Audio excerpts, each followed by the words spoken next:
Le groupe de l'Union centriste, vous avez la parole.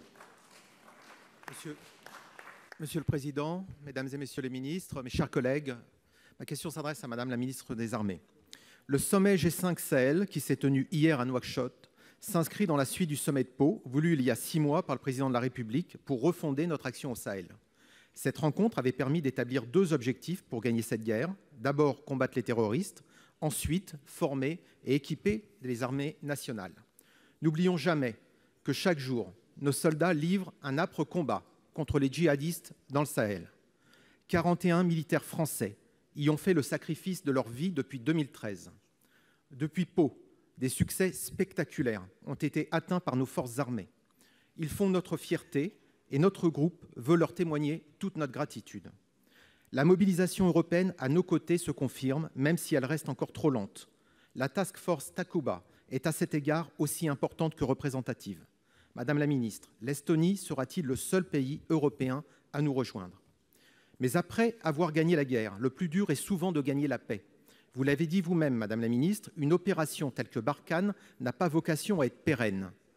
L'action militaire n'est pas une fin en soi, mais un moyen au service d'un objectif global qui a motivé notre présence.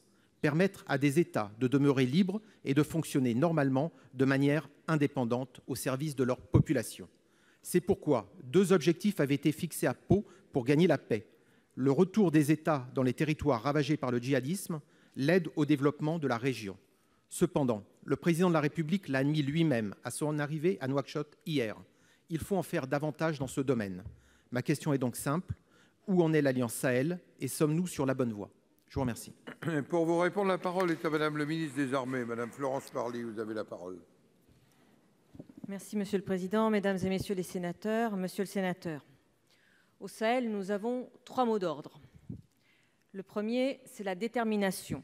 Le second, c'est la coopération. Et le troisième, c'est la complémentarité. Alors oui, nous sommes déterminés à continuer à lutter contre le terrorisme dans cette région.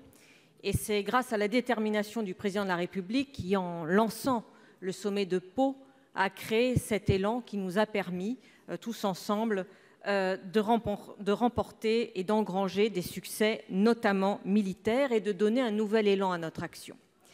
Ce nouvel élan, c'est en effet celui de la coopération. Car au Sahel, la victoire est possible si nous restons unis et si nous unissons nos forces avec les pays du G5 Sahel et aussi avec les Européens. Et il faut le faire pour accompagner au combat les forces armées locales. Les forces armées sahéliennes se sont remobilisées, c'est visible, des camps militaires ont été repris et le niveau de coopération s'est grandement amélioré.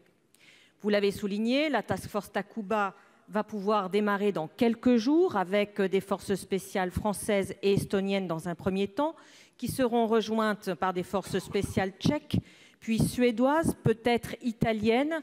Les Grecs également sont en train d'examiner la question de leur participation. Et je voudrais quand même souligner une chose, c'est qu'en général, les processus européens sont lents. Eh bien, en moins d'1 an, ce sont 13 pays, dont 11 Européens, qui auront contribué à construire cette force. Enfin, dernière condition de succès, c'est la complémentarité. Et là, c'est vrai, l'action militaire n'est pas une fin en soi. Il faut pouvoir aider les pays du Sahel à faire face à ces défis sécuritaires, économiques et sociaux. Et c'est pourquoi, sur le terrain, les militaires de Barkhane contribuent à accompagner le retour de l'État, comme ils l'ont fait encore récemment à la Bezanga. Et oui, les populations reviennent. Alors, bien sûr, il faudra faire plus. Mais les premiers signaux sont là. Nous sommes dans la bonne voie. Monsieur Cadic. Madame la ministre, nous sommes unis à vos côtés pour gagner cette guerre, continuer sur cette voie collective et l'Europe fera la preuve au monde qu'elle est bien une force de paix. Je vous remercie. La parole est